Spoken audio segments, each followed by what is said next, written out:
What is happening in Iran? As of February 12th, 2026, Iran is facing one of the most violent periods in decades. The country is dealing with suppressed nationwide protest, severe economic hardship, fragile nuclear negotiations with the United States, expansion of its ballistic missile program, heightened regional tension, internal political repression.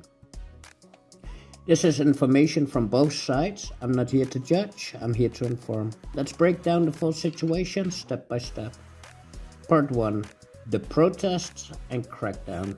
Oh, I might actually have the wrong window open. Give me 1 second.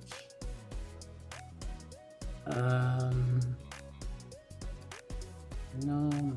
Okay, I don't have that open. In late 2020, how it started. In late December 2025, protests erupted across Iran. They began over hyperinflation, currency collapse, rising fruit prices, gas shortages, broader economic frustration. But within days, demonstrations expanded beyond economic demands and shifted towards direct criticism of the regime, the crackdown. By early January 2026, security forces responded with force. Independent monitoring groups estimate 6,500 to 5,900 dead. I'm also going to play this in the background. Lower the volume. The government reports approximately 3,100 deaths, including security personnel.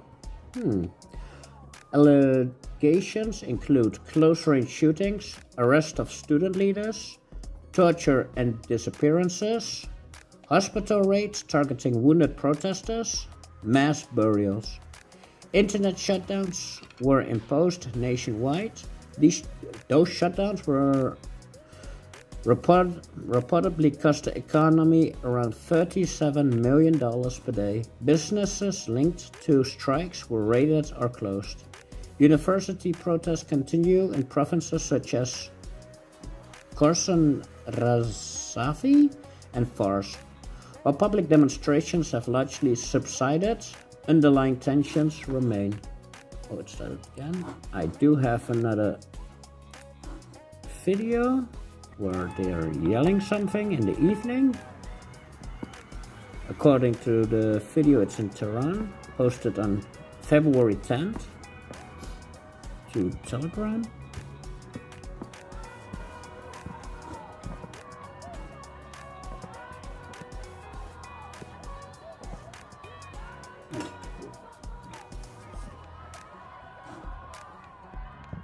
So while there is partying going on, there is also disputes, as you can see.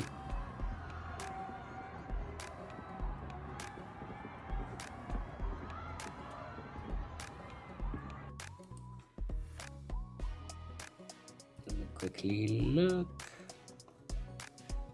There's only 2 videos, that's rather upsetting.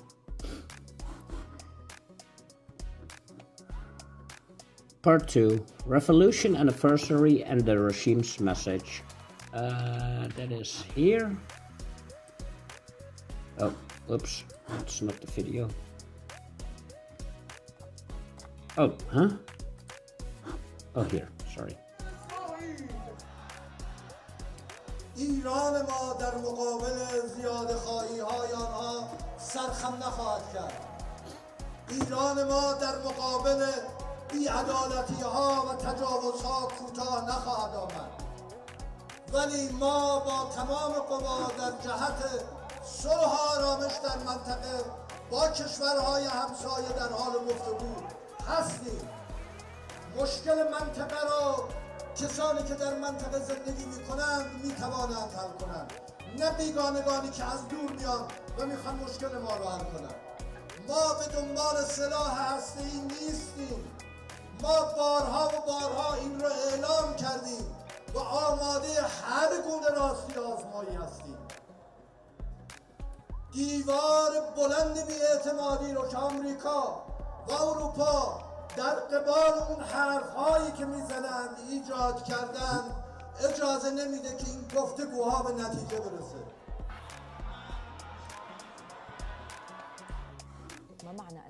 Oh, I didn't mean to do that.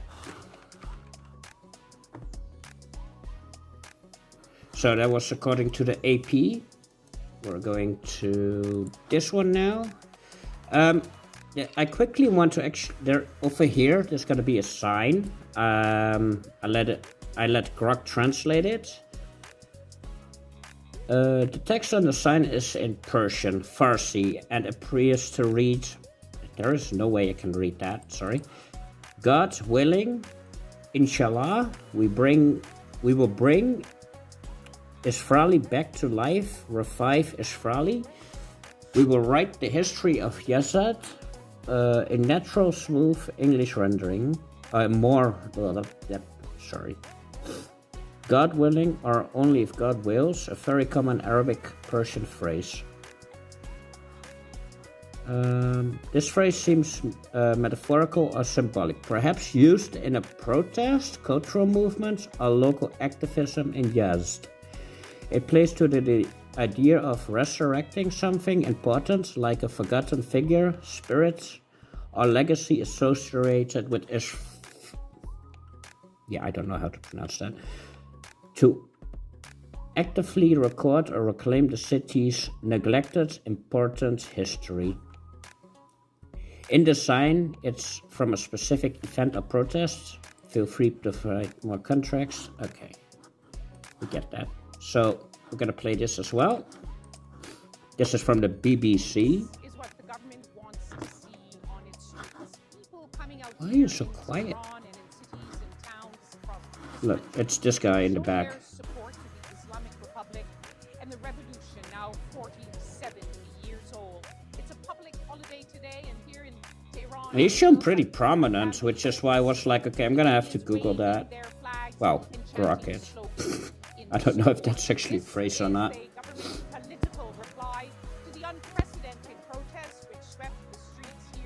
Oh, that's also footage from Reuters, apparently.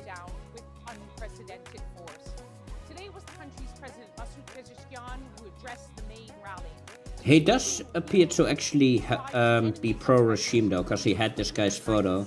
I only noticed that now. So that's my bad. Like here, you go. Oh wait, stop it. Back. Here, you can see it. He was also carrying a flag early in the video. Like if I go back here, he's carrying his own little flag. I'm not trying to degrade him, I'm just saying that's what I'm seeing. And SpongeBob.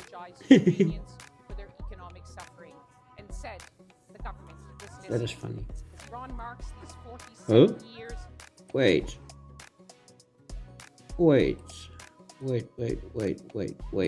I saw... Oh, it's a photo. I thought it was something completely different. Yeah, it's a photo. My bad.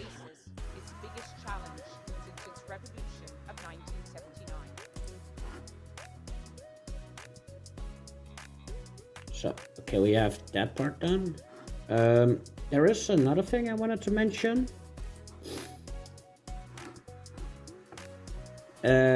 Basically, this is a big middle finger to the Israel and the US.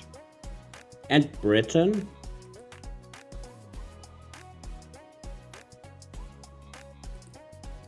I'm just gonna show you the photos. Now, I was wondering, like, is this recent? Yes, it is. Isn't it actually a sacrificial thing if you burn it? It can be, but this time it was meant to degrade rather than promote it, if that makes sense.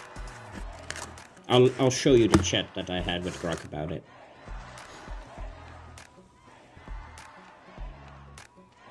Also, you can see in the Grok message the places you can find it.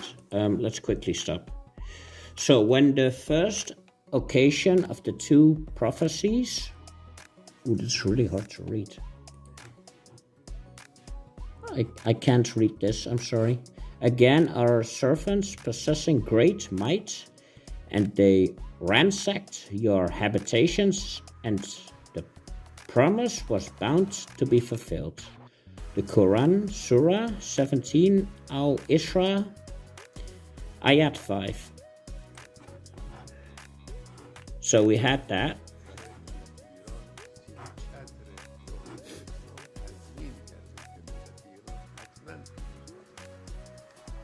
Also, the comment section is a mess. It's either pro or it's against, so I'm not even gonna go there. So, burning Baal in Iran today. Now it's the 12th for me, so I had to ask today or yesterday. Yes, Iranian protesters, regime supporters, burned an efficiency sculpture labeled Baal yesterday, February 11, 2026.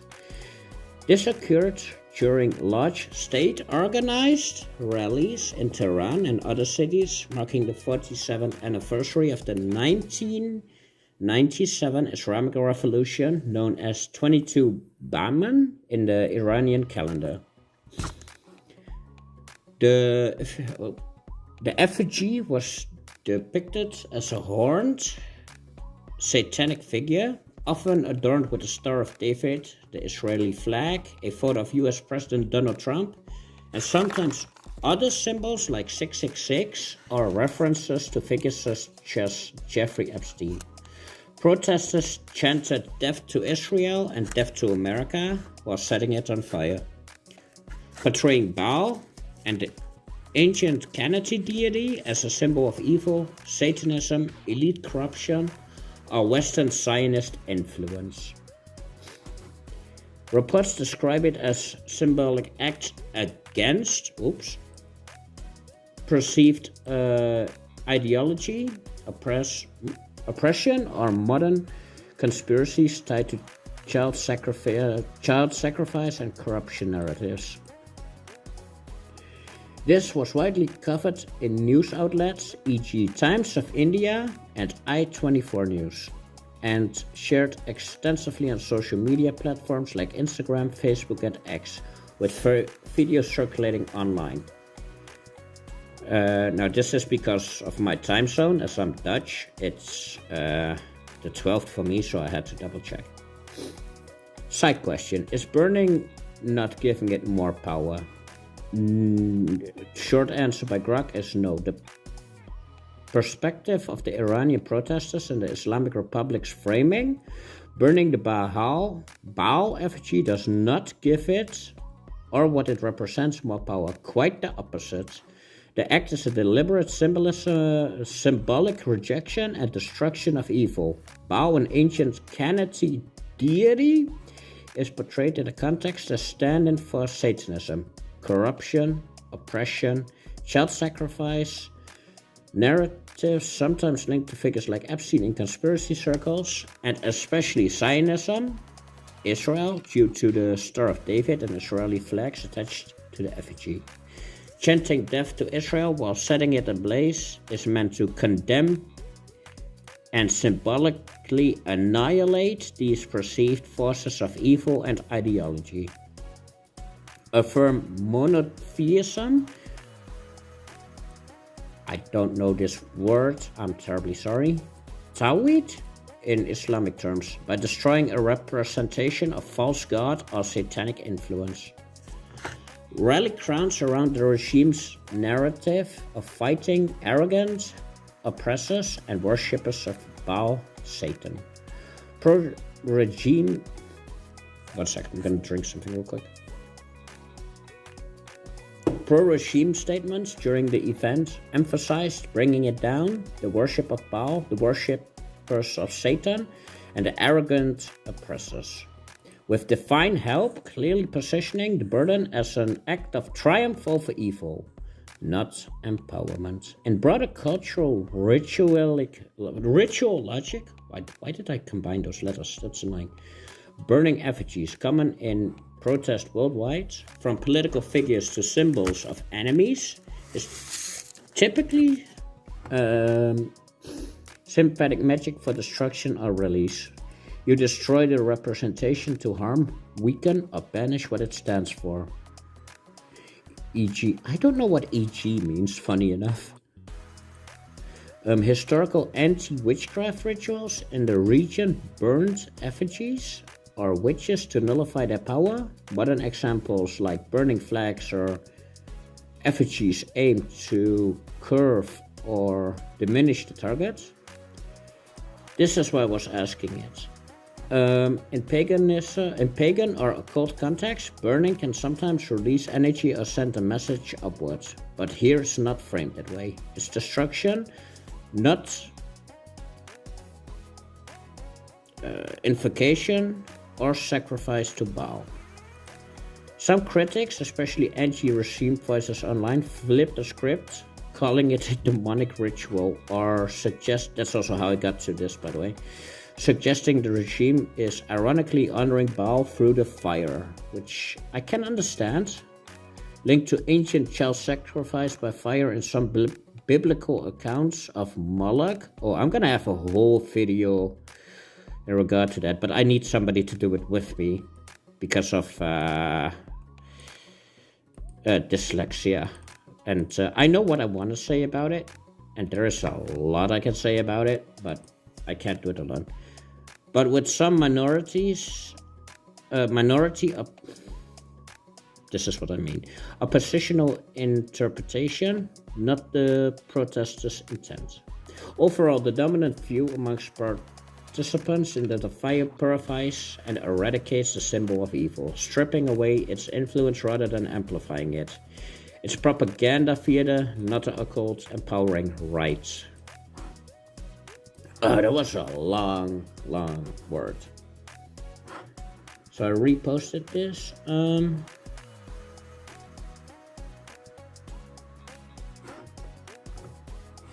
We know who this is referring to. That was the sheik, right? That was exposed. Let me quickly. Wait, was it? No, I can't go back.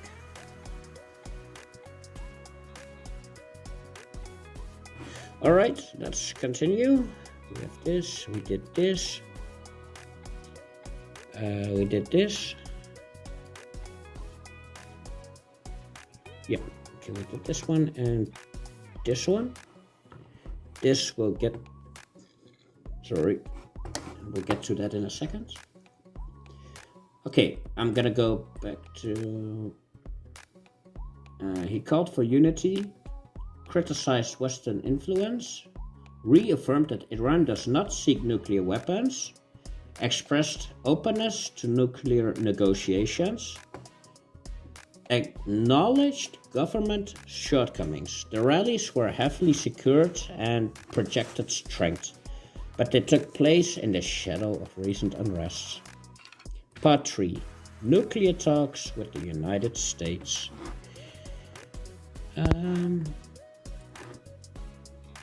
Both of these are different, by the way. That's why I have to both pull up. Indirect talks between Iran and the United States resume in Oman. The negotiations are reportedly focused strictly on Iran's nuclear program. Iran maintains uranium enriched is a sovereign right. Ballistic missiles are non-negotiable. Regional proxy groups are not part of talks.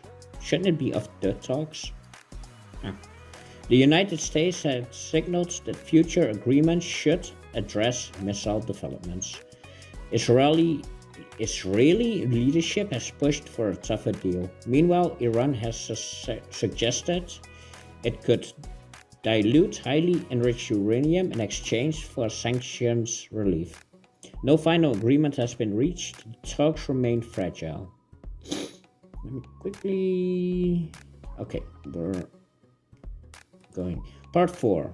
Missiles and regional tension. Reports indicated Iran may expand its ballistic missiles arsenal towards 1,800 to 2,000 missiles.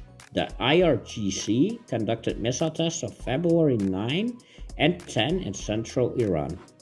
Iran reportedly hardening nuclear facilities and repairing sites damaged in the previous strikes. They put sand over one of them. The United States deployed naval assets in the region. Discussion have included increased enforcement of oil sanctions, positive tanker seizures, maritime security operations. In the Strait of Hormuz, Iran has warned that military escalations could trigger regional conflicts. Let me quickly...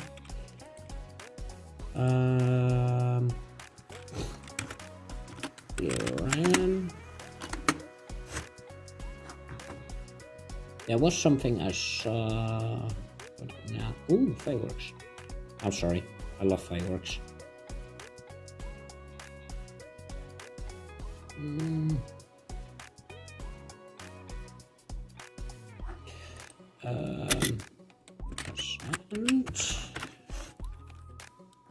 Was it? Oh, okay. I don't know what I'm looking at now. This is not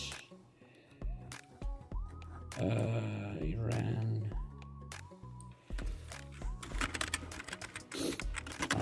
Was it bunkers?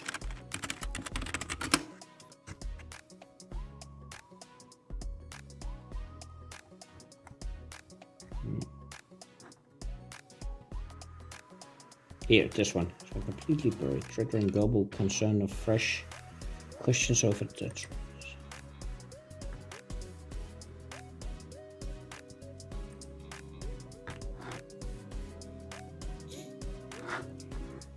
There was also reports that this would basically help them secure it, if I'm not mistaken.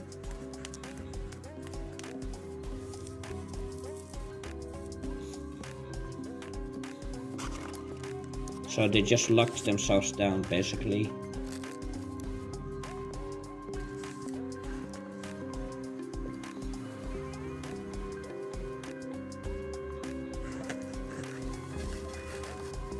That's bad. Protect and retrieve. Analysts war. Okay. Why are you so fast? Okay, I can't even go that fast. My brain does not work. Institute highlights around site. Okay, can we not go that fast? Thank you. Equipment possibly moved underground. Unconfirmed by analysts. Okay. For more such videos. Yeah. So we've seen this now.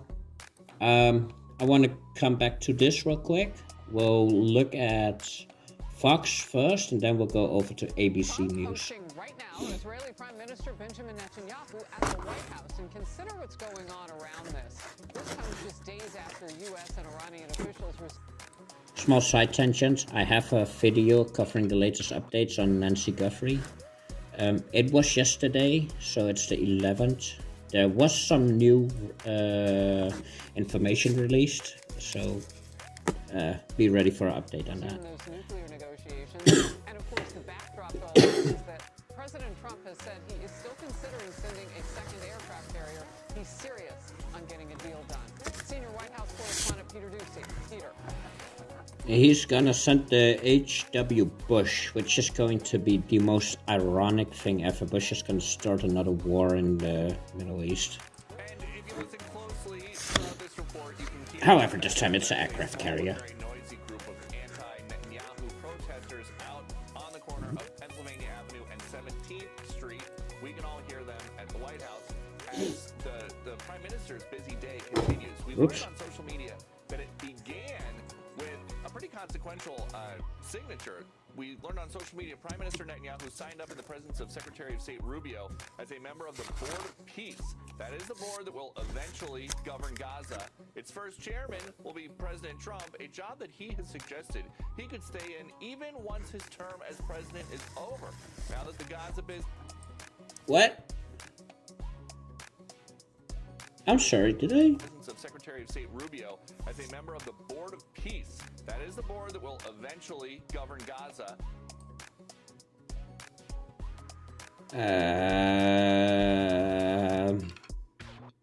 Its first chairman will be President Trump, a job that he has suggested.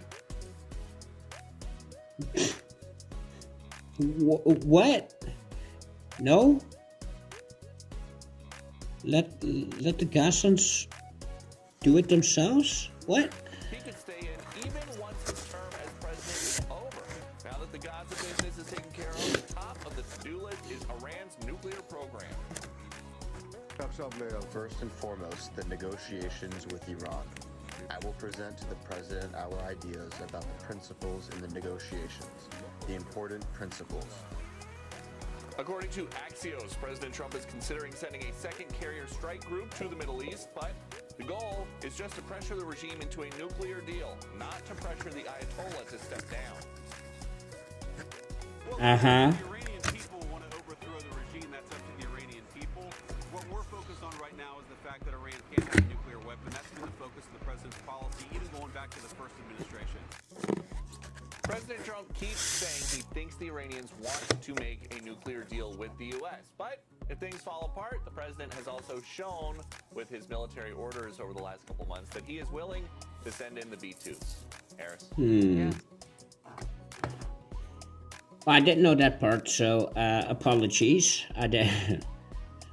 That's going to be an interesting discussion point for us in the comment section. Should Trump be the Ministry of Peace in the Middle East?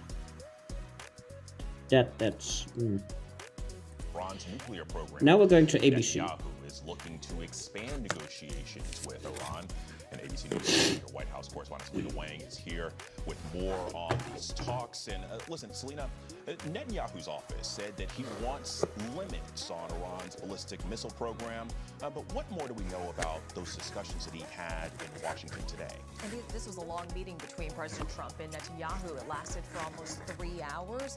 But coming out of the meeting, the president said that nothing definitive was reached. And we know that the focus of this meeting was around Iran's nuclear negotiations. But the president said he told Netanyahu that, quote, I insisted negotiations with Iran continue. He also... Will they cover the fact that they want to anoint Trump to the Ministry of Peace? Had this very vague social media post where he said he told Netanyahu that his preference is for a deal to be reached. Now, of course, all of this comes at a very tense moment in the region. President Trump has ordered a significant buildup of military assets in the Middle East. He's repeatedly threatened military action if talks with Iran break down. Now, last week, senior officials from the U.S. and Iran, they met for these talks in Oman, but they didn't really seem to make much progress. And remember, President Trump has repeatedly said that the U.S. obliterated Iran's nuclear program after those multiple strikes last June. So the question... Well, apparently they didn't, because they're rebuilding and they're covering up the entrances, as we discussed before. We're gonna see this video through, and then we got 2 more parts. We've got the economic collapse and has the regime stabilized, because there's some interesting stuff I noticed. Then what does the president want from these negotiations? Well, I've been talking to some senior U.S. officials. They tell me that the president wants to prevent the ability of Iran to rebuild its program. So what does that mean? I'm told that the president wants to remove constant all the rich bombings, uranium, cap its long-range missile stockpile, and change its policies of supporting proxies in the region. But, I mean, these are issues that are really seen as non-stop. So this is before, this is after, no, huh? This is after the strikes and this is them rebuilding?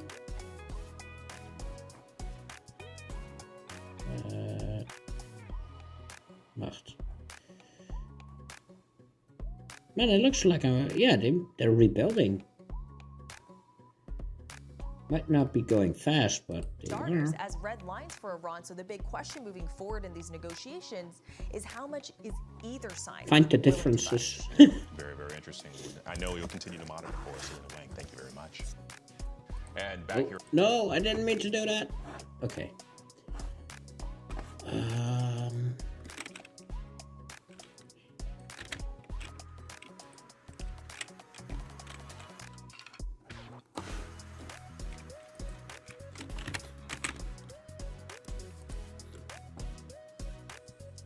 We'll keep this open for now.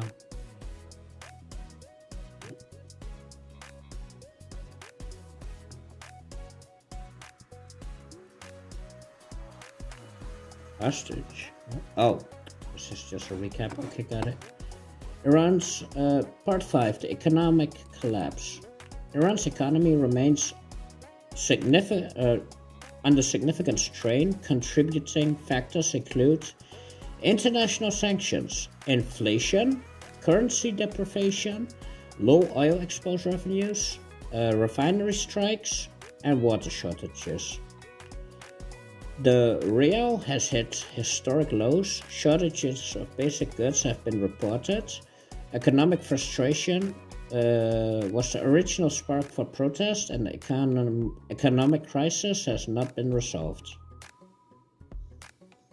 Part 6. Has the regime stabilized? Experts suggest that the regime has re-established control. There is no immediate collapse. Security instructions remain intact. However, conditions resembling a high-pressure environment, anti-regime activity continues in the southeastern regions.